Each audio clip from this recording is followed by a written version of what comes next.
Welcome to the Meeting Places Policy for Accessibility information session.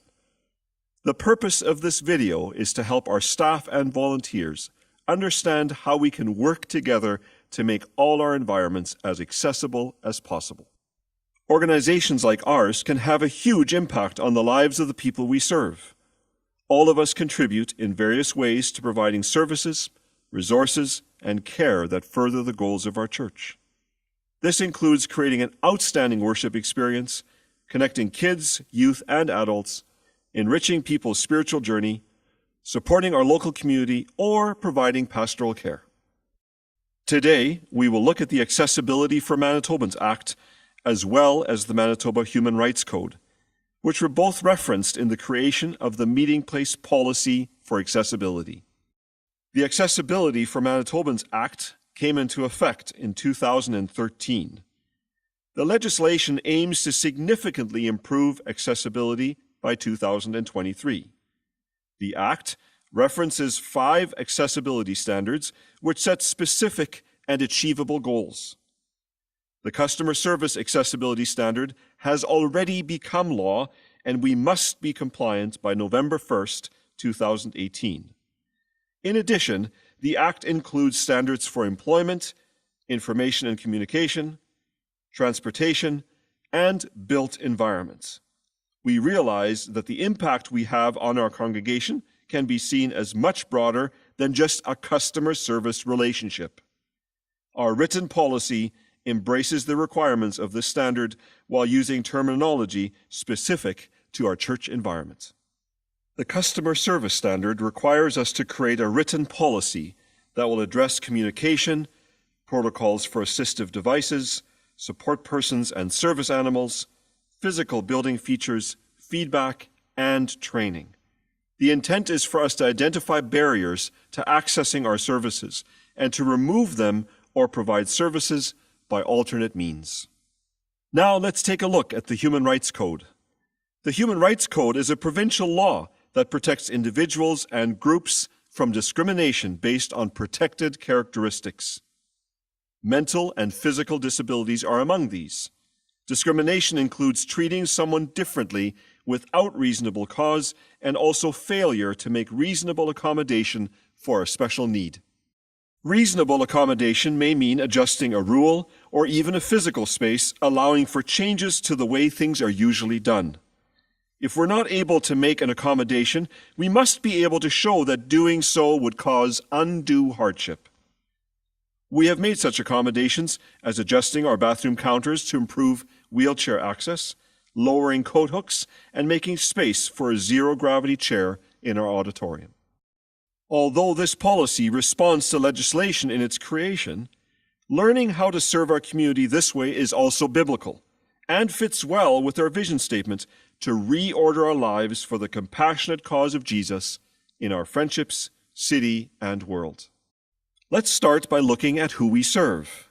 The first group that comes to mind is our congregation.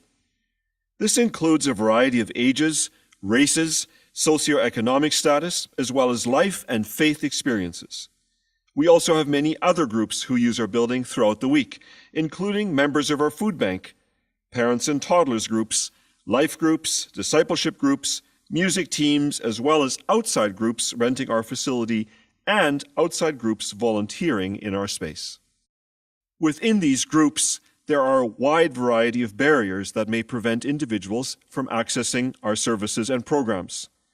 These may include physical and architectural barriers that make it difficult for individuals to access our space, such as tight corners or narrow hallways that make wheelchair access a challenge, or heavy doors that are difficult for people with limited mobility or strength to open.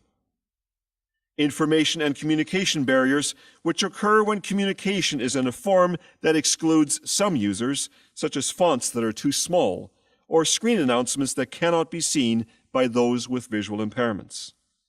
Technological barriers, which occur when the way technology is used cannot be accessed by people with disabilities, such as websites that are not decipherable by screen reader software or having only one way for people to contact you, example by phone only.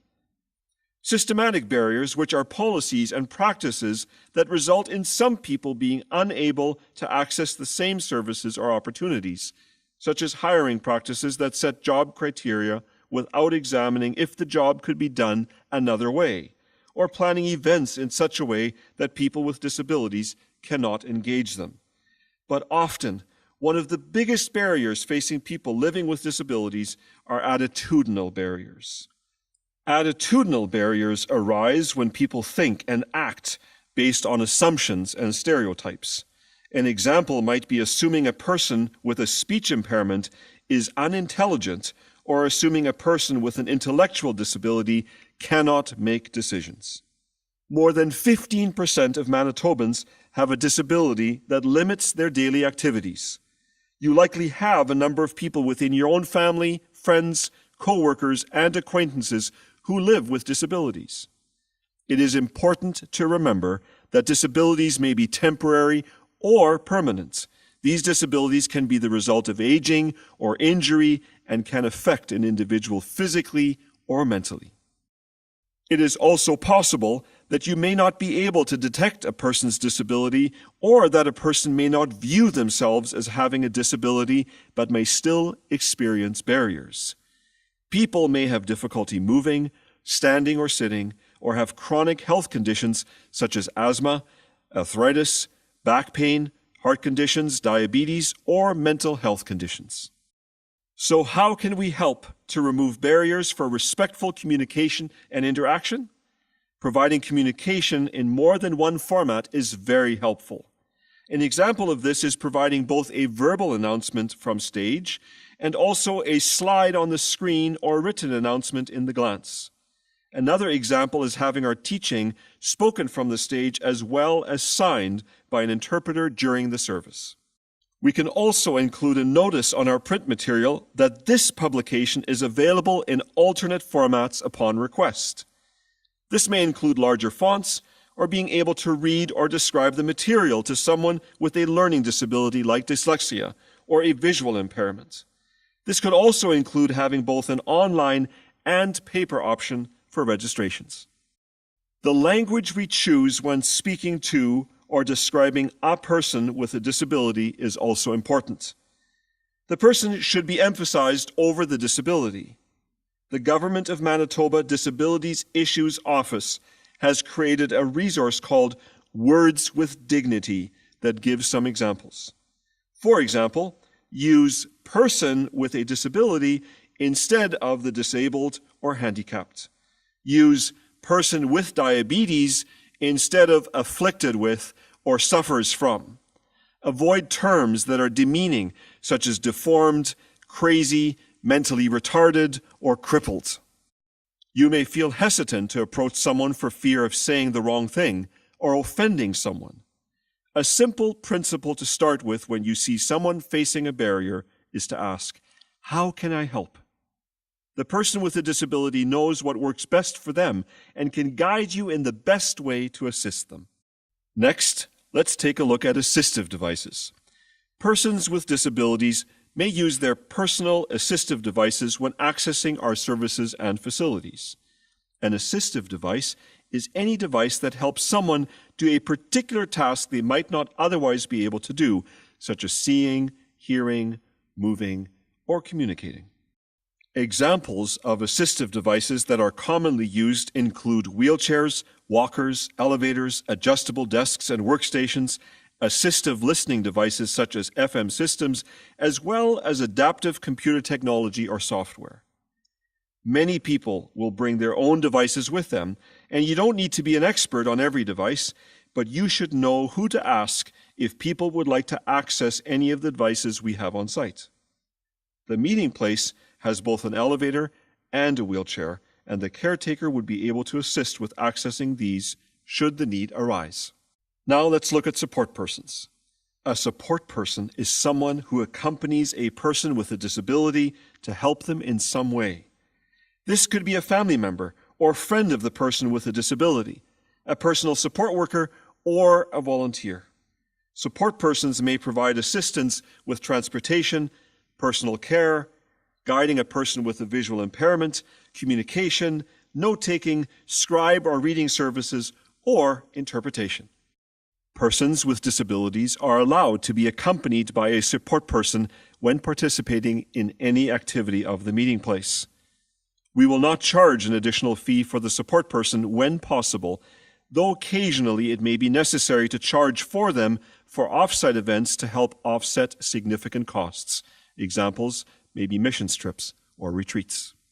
When interacting and communicating with a person accompanied by a support person, here are some things to keep in mind.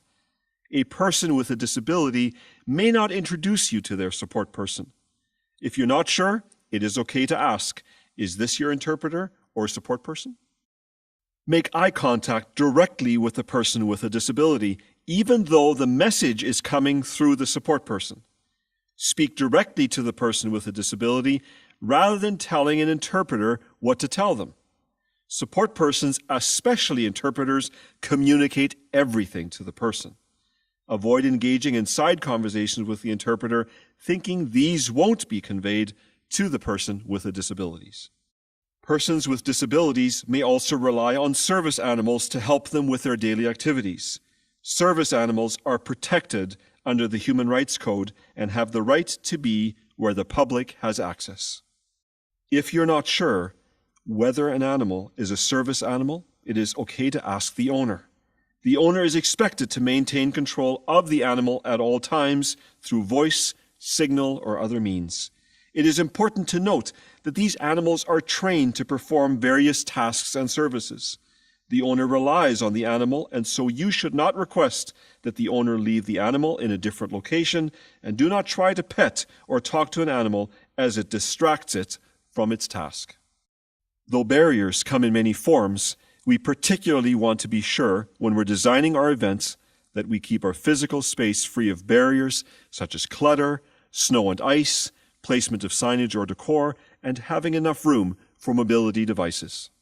If there is any disruption to any of our services or facilities that might affect persons with disabilities, we will provide as much notice as possible and include information on the reason for the disruption and when the disruption will be resolved. The meeting place welcomes feedback on how we provide accessibility, as it will help us identify further potential barriers and respond quickly to concerns.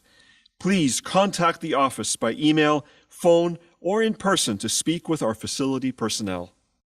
For more information on accessibility relating to our church, please read the TMP Policy for Accessibility Manual.